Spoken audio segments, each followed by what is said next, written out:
Friends, welcome to flavours and delicacies. இன்றைக்கி நாம் செய்ய போகிறது ஒரு ஸ்நாக் ஐட்டம். ஸ்நாக்குன்னு சொல்லலாம். சின்ன குழந்தைங்கலேருந்து பெரியவங்க வரைக்கும் ரொம்ப விரும்பி சாப்பிட்ற ஒரு பர்ஃபி தாங்க, வேர்க்கடலை பர்ஃபி. அதுக்கு வந்து பார்த்திங்கன்னா இன்க்ரீடியன்ஸ் ரொம்ப கம்மி. 2 ஐட்டம் தாங்க மெயினான ஐட்டம். வேர்க்கடலை, பொடிச்ச வெல்லம், அவ்வளோதான். அந்த பொடிச்ச வெல்லங்கிறது வந்து ஐதர் வெல்லம் வாங்கி நீங்கள் துருவி அந்த மாதிரி பொடிச்சாலும் சரி, இல்லை நாட்டு சர்க்கரையாக எடுத்தாலும் சரி. இப்போ நான் பார்த்தீங்கன்னா இந்த மாதிரி டம்ளரில் 2 டம்ளர் வேர்க்கடலை எடுத்திருக்கேன். இது வந்து 2 டம்ளர். இந்த அளவில் 2 பொடி வெல்லம், நாட்டு சர்க்கரை 1. 2 டம்ளர் வேர்க்கடலைக்கு 1 பொடிச்ச வெல்லம் போதுங்க. இதுதான் கணக்கு. அதுக்கு இது இருந்துட்டா போதும். அப்புறம் கொஞ்சம் ஏலக்காய் பொடி வேணும். ஒரு ஸ்பூன் நெய், அவ்வளோதாங்க இதனோட இன்க்ரீடியன்ஸ். நாம் இப்போ பார்க்கலாமா? இது வந்து பார்த்திங்கன்னா வேர்க்கடலை வந்து நல்லா ஃபஸ்ட்டு, இது வந்து பச்சை வேர்க்கடலை தானே, இது வந்து வறுக்கணும். சின்ன தீயில் நல்லா கடுக்குன்னு வர அளவுக்கு நல்லா வறுக்கணும். நான் வந்து சரியாக வறுக்கலைன்னா இது ஒரு மாதிரி சவன்னு ஆகிடும் அந்த பர்ஃபி. அதனால நல்லா கடுன்னு வர்ற அளவுக்கு நல்லா வறுக்கணுங்க இந்த வேர்க்கடலையை. அதுதான் இப்போ பார்க்கலாமா? இதுதான் இந்த வேர்க்கடலையை நம்ம வந்து நல்லா வறுக்கணுங்க. நல்லா கடாயில் போட்டு நல்லா வறுக்கணும். பட் ஆனால் ரொம்ப ஹை ஃப்ளேமில் வச்சு வறுக்காமல் மீடியம் ஃப்ளேமில் வச்சு நிதானமாக நல்லா முறுமுறுன்னு அந்த கடலை நம்ம வாயில் போட்டு கடிச்சு பார்த்தோம்னா நல்லா கடுன்னு இருக்கணும். அந்த மாதிரி வறுக்கணும். ஸோ ஃபஸ்ட்டு நாம் வந்து இந்த வேர்க்கடலையை வறுத்து எடுத்து வந்துடலாங்க. இப்போ அடுப்பில் கடாய் வச்சுருக்குங்க. இந்த கடலை வறுக்கிறதுக்காக ரொம்ப ஹை ஃப்ளேமில் வைக்க வேண்டாம், ஸ்லோ ஃப்ளேமில் வச்சிடலாங்க. இது இப்போ வந்து 2 கப் கடலை வந்து இந்த கடாயில் கொட்டியிருக்குங்க. ரொம்ப ஹை ஃப்ளேமும் வைக்கொண்டா சட்டுன்னு வந்து அது ஃப்ரை ஆன மாதிரி தோணும். ஆனால் ஆக்சுவலாக அப்படி இருக்காது, சவுக்குன்னு தான் இருக்கும். அது நம்ம வந்து பர்ஃபி பண்ணாலும் நல்லா அந்த ஸ்லோ டு மீடியம் ஃப்ளேமில் வந்து வச்சு நல்லா வறுக்கணுங்க. வறுத்து அது வந்து எப்படி இருந்தாலும் ஒரு 10-15 நிமிஷத்துக்கு மேலே தான் ஆகும். ஸ்லோ ஃப்ளேம்லேயே இருந்து வறுக்கணும். நம்ம வந்து வாயில் போட்டு பார்த்தா நல்லா கடுக்குன்னு நல்லா கிறிஸ்பியாக இருக்கும் அந்த கடலை. ஃபஸ்ட்டு சூடாக இருக்கும்போது கொஞ்சம் சாஃப்டாக இருக்க மாதிரி தான் தெரியும். ஆறுனதுக்கப்புறம் நல்லா கிறிஸ்பியாயிரும். அந்த ஒரு ஸ்டேஜில் வந்து நாம் வந்து இதை ஆஃப் பண்ணி கடலை எடுத்து அந்த தோலை நீக்கி நம்ம பர்ஃபிக்காக ரெடி பண்ணிடலாங்க. இப்போ பார்த்திங்கன்னா இந்த கடலை நல்லா வறுபட்டுருச்சுங்க.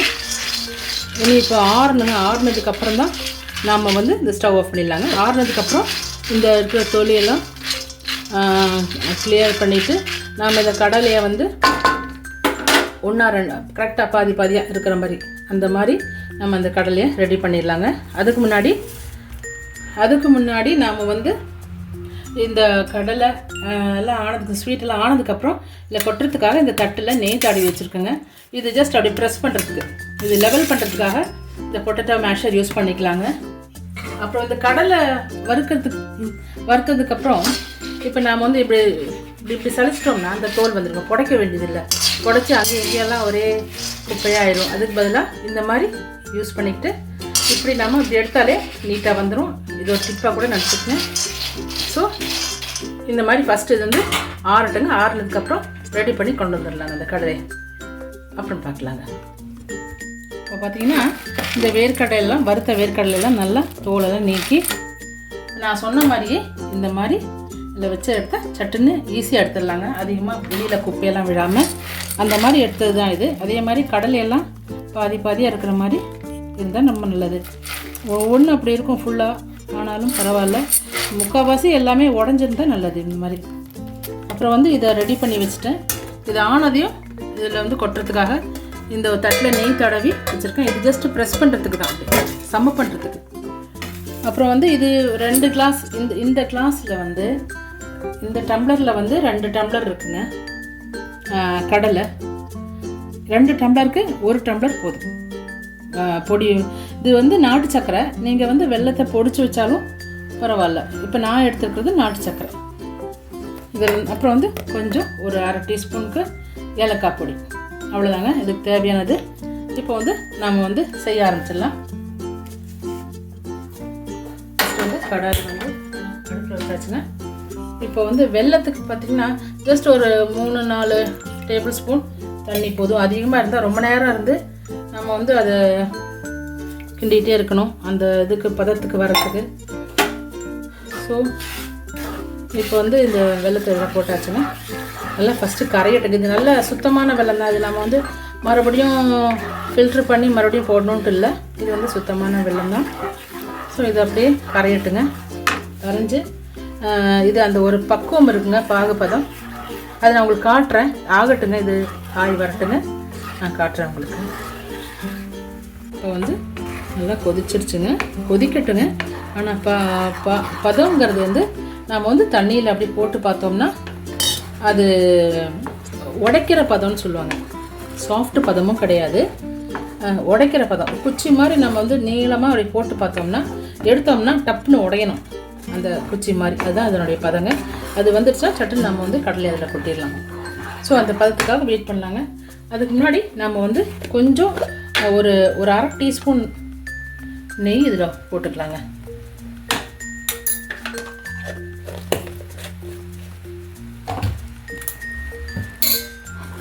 இன்னும் வரலைங்க, பதம் வரல, பார்த்தாலே தெரியுது. இன்னும் கொஞ்சம் நேரம் கொதிக்கட்டுங்க. ரொம்ப கொதிச்சிருச்சுன்னா வந்து கசந்துடும், உங்களுக்கு அந்த டேஸ்ட்டு போயிடும்.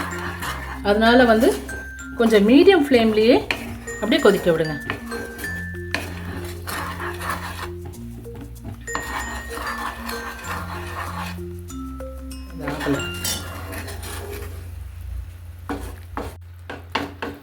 போட்டு பார்க்கலாங்க அதில் தண்ணியில். இல்லைங்க, அது வந்து அப்படியே கரைஞ்சி போகுது. இந்த பதம் கிடையாது, இன்னும் கொஞ்சம் நேரம் ஆகணுங்க.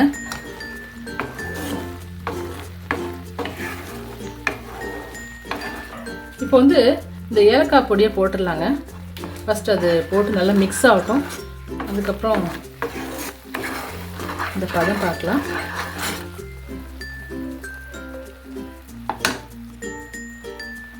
இன்னும் ஆகலைங்க.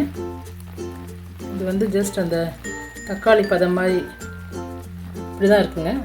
இது பத்தாது, இன்னும் ஒரு கொஞ்சம் நேரம் ஆகும்.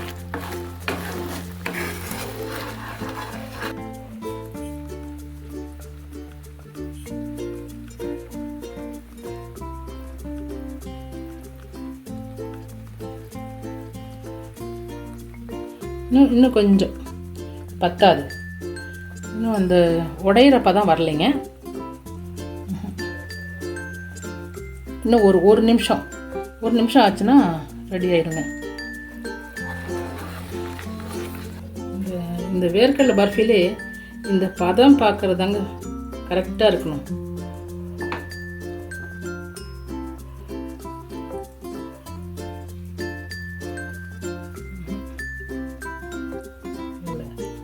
இன்னும் கொஞ்சம் சாஃப்டாக தான் இருக்குது, இன்னும் அந்த உடையிற பதம் வரலைங்க.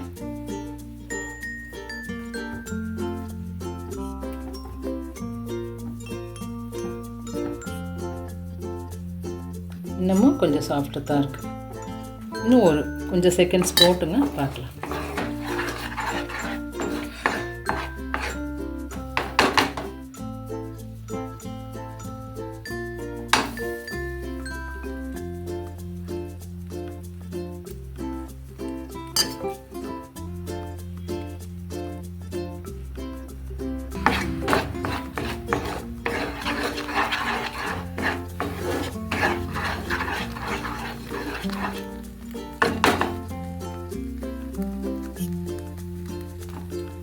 இந்த பதம் பார்க்குறது தான் பெரிய வேலைங்க.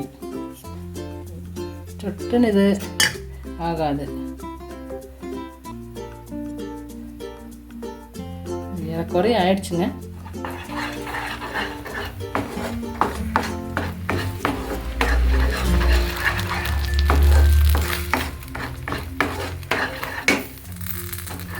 வந்து ஹையில் வைக்க வேண்டாம் ஸ்டவ்வு.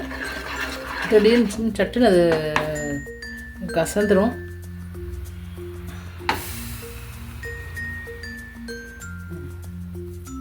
இதான் ஆயிடுச்சுங்க.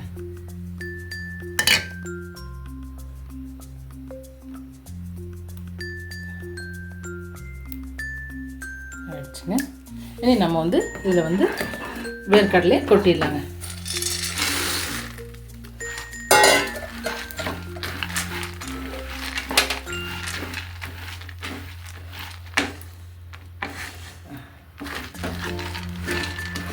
நல்லா எல்லா சைடும் இந்த வெல்லம் வந்து மிக்ஸ் ஆகிற மாதிரி நல்லா கிளறி விடுங்க.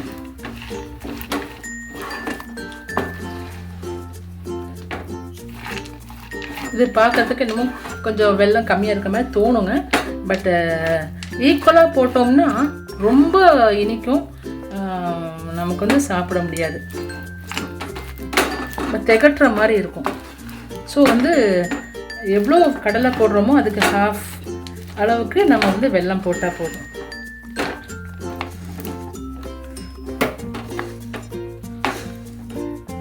இப்போ வந்து ஸ்டவ் ஆஃப் பண்ணிட்டேங்க. நல்லா மிக்ஸ் பண்ணலாங்க.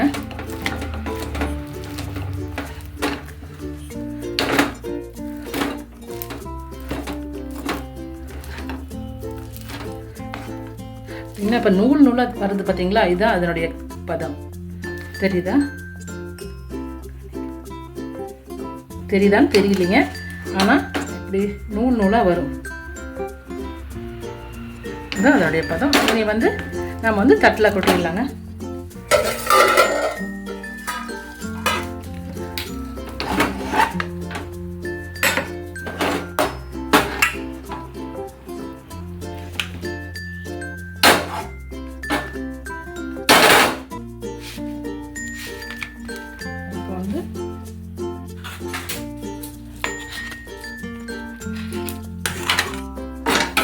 இந்த இது இருக்கு இல்லைங்களா, பொட்டேட்டோ மேஷர், அதை வச்சு நல்லா சம பண்ணிக்கலாங்க.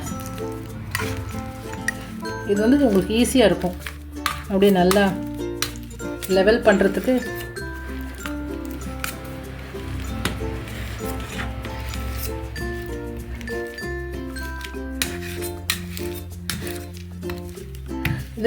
இதுக்கு இங்கேயும் நல்லா நெய் தடவணுங்க. தட்டில் நெய் தடவி இந்த மேஷர்னுடைய அந்த அடிபாகத்தில் இப்படி நெய் தடவணுங்க. ஒட்டாமல் வரும், நீட்டாக இருக்கும்.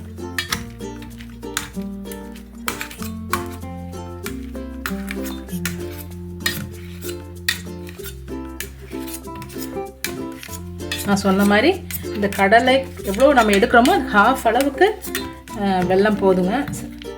ரொம்ப திகட்டுற மாதிரி இருக்கும், ஈக்குவலாக போட்டோம்னா திகட்டும். ஸோ இப்படியே பண்ணி கொஞ்ச நேரத்துலேயே இப்போவே நம்ம வந்து இது வந்து கட் பண்ணிடலாங்க.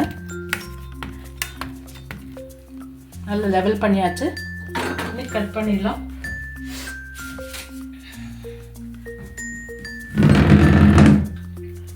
நமக்கு இந்த பீஸா கட் இருந்ததா இன்னும் கொஞ்சம் ஈஸியாக இருக்கும்னு நினைக்கிறேங்க. அதுதான் இது. கத்தியில் வந்து கட் பண்ணுறதுன்னா கொஞ்சம் சிரமமாக தான் இருக்கும். இதுவே பார்த்திங்கன்னா கொஞ்சம் நம்ம அழுத்தி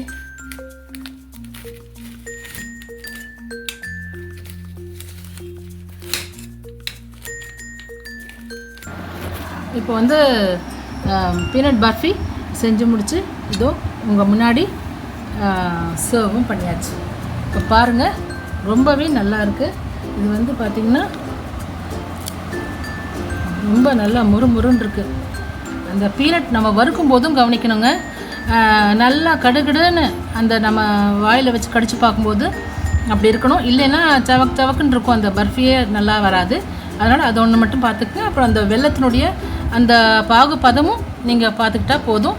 மற்றபடி ரொம்ப ஈஸியான ஒரு ஸ்வீட்டுங்க இது. சட்டுன்னு செஞ்சு முடிச்சிடலாம். அந்த பாகு பதம் வரத்துக்கு தான் கொஞ்சம் லேட் ஆகும், மற்றபடி ஈஸியாக இருக்குங்க. இது நீங்களும் செஞ்சு பாருங்கள். இந்த ரெசிபி சூப்பராக வருங்க, ரொம்பவே நல்லாயிருக்கு. பிடிச்சிருந்தா அந்த ரெசிபி பிடிச்சிருந்தா நீங்கள் லைக் கொடுங்க, ஷேர் பண்ணுங்கள் உங்கள் ரிலேஷனுக்கும் ஃப்ரெண்ட்ஸ்க்கு எல்லாருக்குமே. அதே மாதிரி கண்டிப்பாக சப்ஸ்கிரைப் பண்ணி சப்போர்ட்டும் பண்ணுங்கள். தேங்க்யூ ஃபார் வாட்சிங். இனி அடுத்த வீடியோவில் பார்க்கலாங்க.